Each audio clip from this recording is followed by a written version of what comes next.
Hello, everybody, and welcome back to Everything DC, Marvel, and more. Today, we are going to be doing our Batwoman TV show review. I am your EDM host, Luke, and let's get right into the video.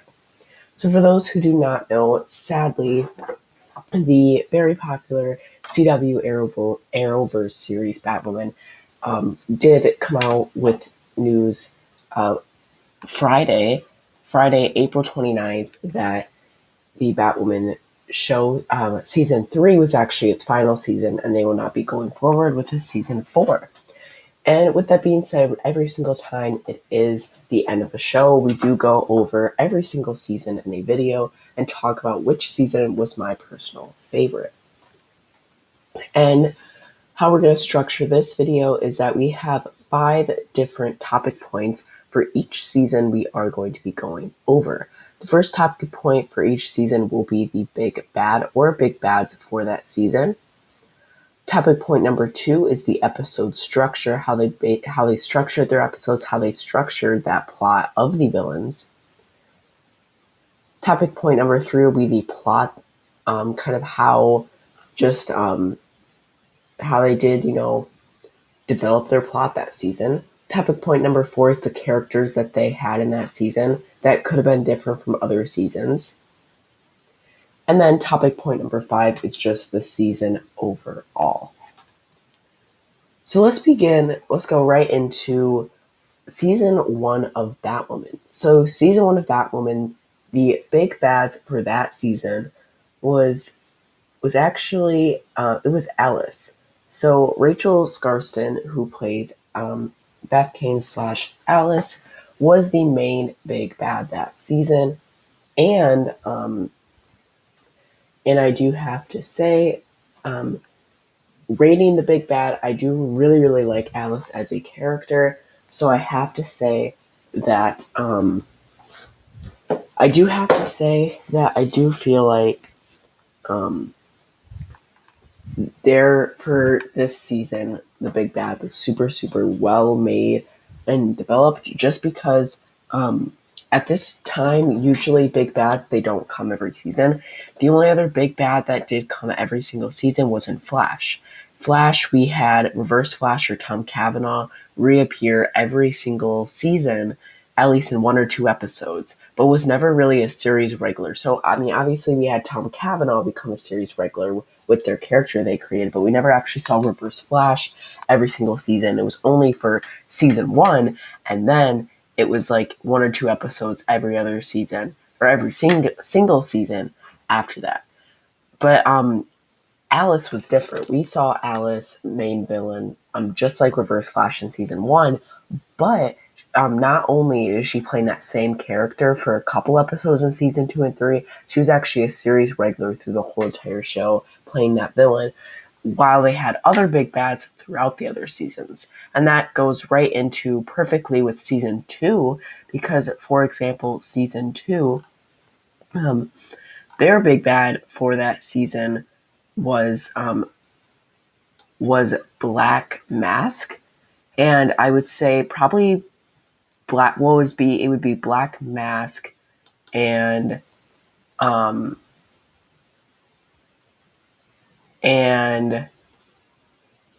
there was the Sophia person.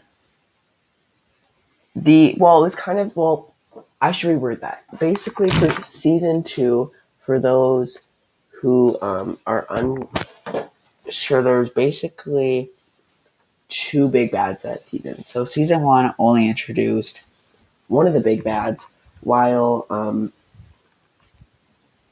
season 2 went the approach of having 2. So the first half of season 1 was the island storyline with with Alice kind of figuring out what really changed Alice to be this, person who's evil, what really changed her. That was the first half with, Ocean and Sophia and all those characters. And then after that storyline, we did actually have the Black Mask storyline, which was kind of talking more about like what really happened to Kane, and that was kind of the whole series. Because for those who do not know, season 1 of Batwoman was Ruby Rose who played Kane slash Batwoman, but for season 2 and season 3, it was actually Javicia Leslie who played Ryan Wilder slash Batwoman. So season 2 was really mainly just kind of fixing up that whole storyline of what really happened to Kane, the Ruby Rose version. And then this goes into season 3, which which was the most recent and the last season. It still hurts to say that, of Batwoman. And the main villains, there's actually 2 for this season as well. The 2 main villains was Poison Ivy and you could say Joker slash Marcus Jet. So this was the season 3 of Batwoman really took the approach of like traditional Batman villains. While season 1 and season 2, you might not, in season 1 say, "Oh, that's cool. Alice is a villain. Who's Alice?" Or same with, season 2, you wouldn't say, "Oh, okay, this person's name's Ocean. Who's Ocean?" But you obviously, if you're a Batman and Gotham fan, you know who Poison Ivy is, and you know who the Joker is. And so that's why I was very excited. So for this category, I do have to say, I have to give it to season 3 of Batwoman. Just like what I was saying, I feel like I do just really feel like that season 3 of Batwoman really just very much, I guess, had that traditional Gotham feel to it, and I think those were super iconic characters that everyone just knew and enjoyed. So I do have to give it to them for that one, and yeah. So now let's go into topic point number 2, episode structure. So let's start with season 1. So season 1 of Batwoman, they had again only one main villain. So their whole Alice was the main villain in every single episode, but they did break it up into 2 parts. So episodes 1 through 8 was kind of like the introduction of Batwoman. Obviously, episode 1 was the pilot, and then same with episodes 2 through 8 was kind of just like getting to know Batwoman as a character, because yes, we did see her first debut in the Elseworlds crossover. We really kind of just wanted to meet her and the other characters. And then it came to episode 9. So episode 9 was actually the only crossover that Batwoman has ever been in. It's really also sad to say this, but the only crossover they've been in was Crisis on Infinite Earths, and that wasn't even with Javicia Leslie. So Javicia Leslie was never ever an official crossover on her time in the Arrowverse, but Ruby Rose was for season 1 of Batwoman, which was Crisis on Infinite Earths, and that episode aired on episode 9, and then episode 10 through episode 20 was the ending of the you could say of the event. So I do have to say, I do feel like a lot of this season of Batwoman, they kind of had a lot of just because the problem with having one villain for a season is they have a lot of just a lot of, like, you could say they need to have filler episodes, because they could not have Alice as a whole villain for 20 episodes. So they kind of had to take a little bit of a break and have some more and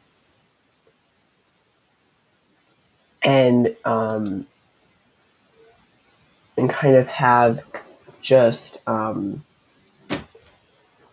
you could say that storyline arc, I guess you could say, for the episode structure of that one. And this category, episode structure, doesn't really matter that much. It's just kind of talking about how they form their episodes. But that does then lead us to season 2, which this was a little bit different because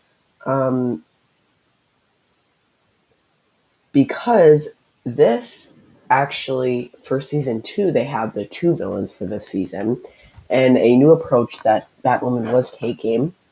And they had the island storyline with like Ocean and Sophia and all that stuff from episodes, um, really episodes 1 and 2, and really 3. Um, Episodes 1 through 3, if I remember, were mainly just kind of figuring out and kind of introducing, like, okay, this happened to Kane, like, really what happened. Like, for example, episode 1 was called Whatever Happened to Kane. So now we have, then episode 2 and episode 3 kind of really focused on who is this Ryan Wilder as a character and how is she going to develop. And then that led to episode 4, 5, 6, 7, and 8 kind of being the um, kind of be the kind of ocean and island storyline. And then that led episode 9 being the start of the Black Mask storyline, episode 9 through um, through really episode 18. But the thing that I really want to talk about the episode structure here is every single episode had this like type of a storyline, and there was really no, like, it all formed back to like what happened to Kane, and there was really no really, you could say, no break, if that makes sense. And all of it kind of had to keep going with, okay, what happened to Kane and what's going to continue to happen, because we don't know what happened. So and so we need to keep bringing that up in the storyline, which kind of, I have to say, slowed down the season 2 of Batwoman a little bit. Then that goes to season 3 for the episode structure. So season 3 for the episode structure, I have to say, I feel like it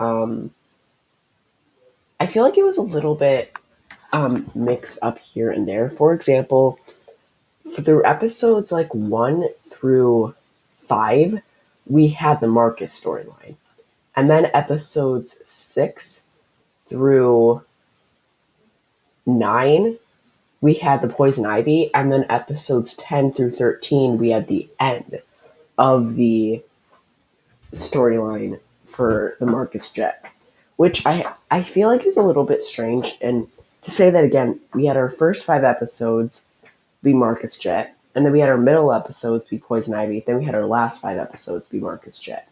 So it was a little bit, it was kind of very mixed up here and there a lot, which is why I do have to say I feel like season 2 did do the best with kind of really breaking it up, having episodes 1 through 8 be the ocean storyline, and then, or the island storyline, and then 9 through their finale be the other storyline. So they really break it up with their mid-season finale, which I really do enjoy. So I do have to say, season 2 of Batwoman does get the episode structure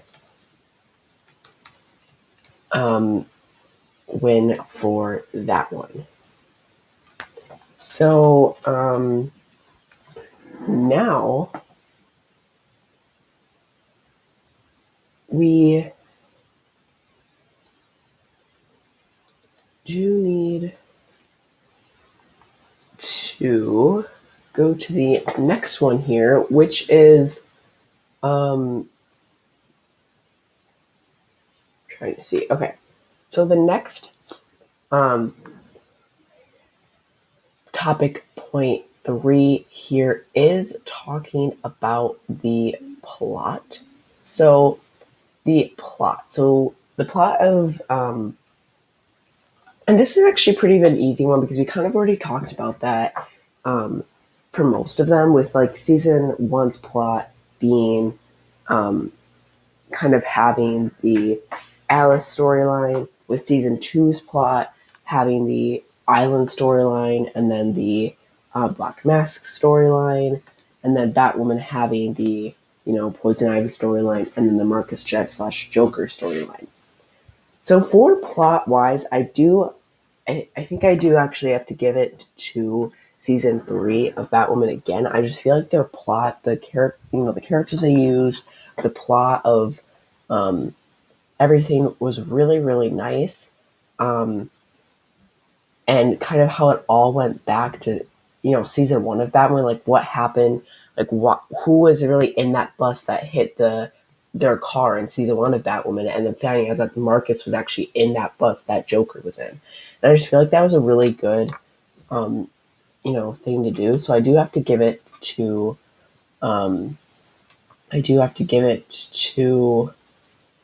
season 3 for the plot.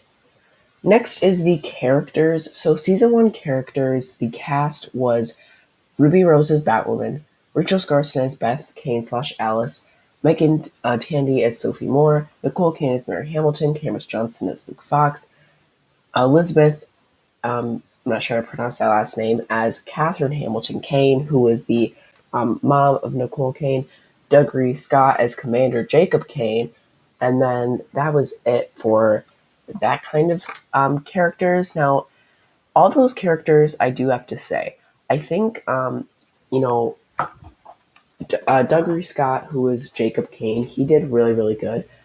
He was not in season 3 of Batwoman. His final season was season 2, but I do feel like season 3 of Batwoman was a really good season. Or not, sorry, season 3. Season 1 with characters was really good with just kind of having those kind of, characters. Then season 2 does come, and season 2. So the season 2 characters was actually one of its smallest casts ever. So they had Javicia Leslie as Ryan Wilder, Rachel Skarsten as Alice / Beth Kane, Megan Tandy as Sophie Moore, Nicole Kane as Mary Hamilton, Cameron Johnson as Luke Fox, and Dougray Scott as Jacob Kane. Plus, I do just like to add them in here. We did also see a lot of Christina Wolfe as Julia Pennyworth. She is considered a recurring cast member, but we did see a lot of her. I do have to say, Julia Pennyworth's character was a very, very good character, maybe even one of my favorites. So season 2 definitely did have a good cast as well, just a little bit of a lesser cast. Then for season 3 of Batwoman, we had Javicia Leslie as Ryan Wilder and Batwoman, Rachel Skarsten as Beth Kane Alice, Megan Tandy as Sophie Moore, Nicole Kane as Dr. Mary Hamilton / Poison Ivy, Cameron Johnson as Luke Fox / Batwing, Victoria Cardigan as Renee Montoya, Nick Cregan as Marcus Jet, and Robin Givens as Jada Jet. So season 3 of Batwoman, I definitely have to say was one that had a lot of new characters. I didn't know if I was gonna like it, but I definitely did.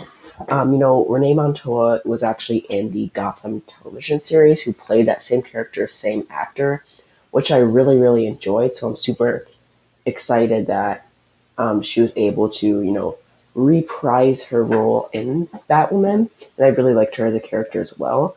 And then Marcus Jet, also kind of played Joker and everything. Jada Jet also played, Ryan's mom, which was really good. I really liked her as well. Finally, seeing Luke Fox's Batwing was really nice. Mary Hamilton also playing Poison Ivy was great. And all of it just kind of also like the, which were with Alice kind of finally kind of being on their team, kind of not. I really did enjoy all the characters that season and their character arcs. So I do think I have to also give it to to season 3 of Batwoman for characters as well. Next is topic point number 5. The final topic point is the season overall. So for the season overall, I have to say that I feel like for season 1, they did have, a lot of, they could go straight to the point with a lot of things because, the character Ruby Rose, Kate Kane, was introduced in Elseworlds. They could go kind of straight to the point of the crossover, or of, not the crossover, of the actual, event and everything, which was nice. So, and just to kind of get this Kate, Kane, Ruby Rose, and it was kind of just the first time we ever have seen Gotham in the Arrowverse, which was really, really good. Season two's plot, I have to say, I did not really enjoy it that much. If I had to say, for the season overall, season two is actually one of my least favorite ones. Just because I feel like a lot of it, the whole season, the characters were kind of anticlimactic. A lot of the season was just kind of talking about Javicia Leslie and Ryan Wilder, which I did not really enjoy that much. It was just a lot of background information. And it was not that entertaining. So I do have to say season two of Batwoman was probably my least favorite. Then my second, then it would probably go season one of Batwoman was then in the middle. I think, it did have one of its ups is that they could go straight to, and it was actually Kate Kane as Batwoman, while Javicia Leslie's Ryan Wilder. And then in lead for the best season overall, in my opinion, is season three of Batwoman, just because we do know Ryan Wilder. We've had Ryan Wilder now for officially more episodes than we've seen, Kate Kane in. And it could go straight to the point. They didn't have to do any opening talking about this character. Go straight to it. They had Poison Ivy, an iconic character. They had Joker, / Marcus Jet, iconic character. They had a bunch of iconic characters. They had a cast member who's actually in the Gotham series, who played the same character as they did in the show, and now here we finally got to see Luke Fox's Batwing, the first ever Batwing appearance in the Arrowverse. It was a really, really good season, so I do have to give it to season three, first season overall, and that does also mean that they did win almost every award but the episode structure award. So season three of Batwoman won the Big Bads Award, the Plot Award, the Characters Award, and now the Season Overall Award. So I do want to wrap up the video here and say that Season 3 of Batwoman was my favorite, and it does really stink to say that. I know a lot of other people also agree with me. A lot of other people say Season 3 was the best, and it's very disappointing that Batwoman will not be able to see a Season 4. Now, I do know that, the CW is trying to sell their network, and it could be why they're canceling a lot of the CW Arrowverse shows, just because they have a lot of them.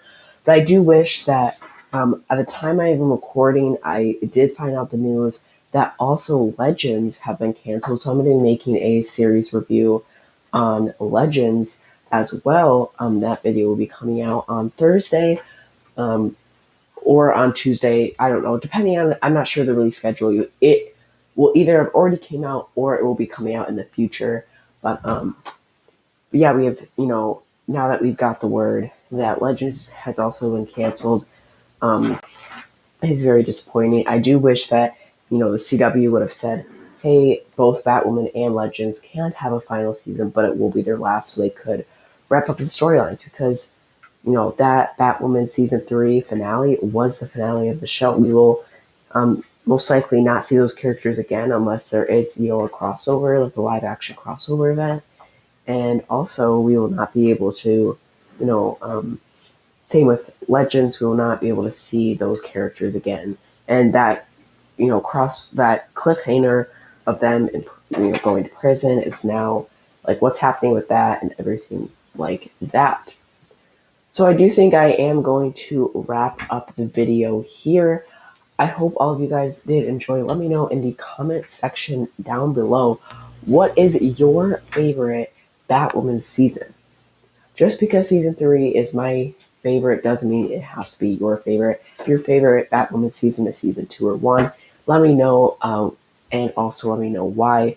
And I will be sure to reply to your comments, and I will be sure to take in your opinion as well.